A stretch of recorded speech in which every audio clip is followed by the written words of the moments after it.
All right, what's going on, guys? Matt Ferrara here from Summit Force Training, and today we're going to talk about hangboard progressions.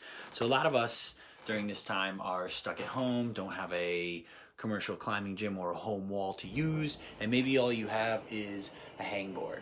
So some ways that we can progress on the hangboard is a vast expanse of things that we can do, but I'm going to narrow a few down for you. So if we're going to stick to a basic protocol of, let's say, 7 seconds on, 3 seconds off, and we're going to do it for 6 sets, maybe 6 repetitions times 6 sets, something along those lines, right? We're looking at a solid like half-hour hangboard workout. And let me preface this by saying, please always be warmed up before we get on that thing and start training hard. So I have another hangboard here with me, and it's easy to point out that we have jugs or big ledges, and as we work our way down in most situations on most hangboards, they get smaller and smaller and smaller, right? So harder and harder and harder. So if we're still working on body weight, working our way down to a smaller ledge is very beneficial. Now, if you're pretty solid on the hangboard, or you've been climbing for at least a year or two, hangboarding can be something that we can start to integrate into. Now, for my veteran climbers, my long-term hangboarders, there's some other things that we can do to increase this progression. First off, we don't have any weight to add. Going one-handed and starting on larger rungs, and then working our way to large ledges, medium ledges, and eventually small ledges one-handed is a huge progression. Now, if we're not quite there yet, going one-handed might seem like a big jump.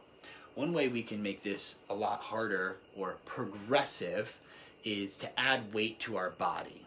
So, if you have, like me, a harness, or an old harness, in this case I have this old Petzl harness, and I cut off the leg loops, so I just put it around my waist, because I use this solely for training purposes. And I have here a carabiner and a sling, an old sling that I don't use anymore. And in most situations, you can weave that through a weight and clip it to itself, and the weight would hang here, slung. Or in this situation, I have a kettlebell. So what I'll do is, let me do this real quick here. I wrap the sling around the handle, and then now I basically have added weight, and I'll clip that to my harness.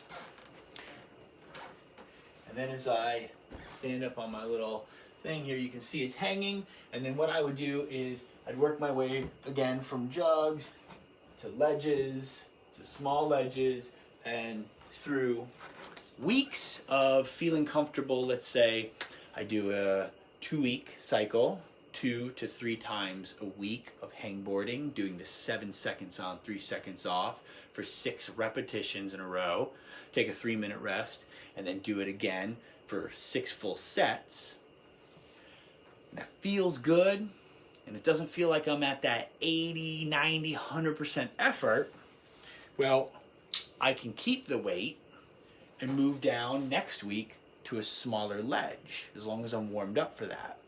And then so on and so forth. Once I get to the smallest ledge, without going into one-handed, and I'm still using weight, doing 2 hands, I can add weight and go back up to the big ledge. And again, week by week, work my way down. And once you get to the smaller ledge, you can add 5 pounds or a kilo, or depending on where you are in the world.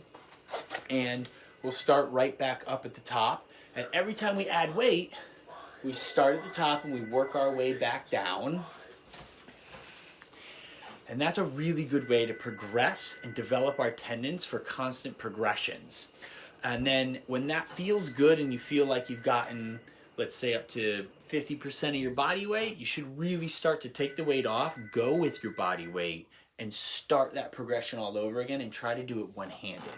Now, I know you can't see my feet in this video, but if I was to hang one-handed, it might be really important for me to self-spot by using my feet on a stool or on the ground, so that when I'm hanging, I can actually just be on my tippy toes to give myself a little bit of support so that I'm not fully loading my fingers if I'm not quite there yet.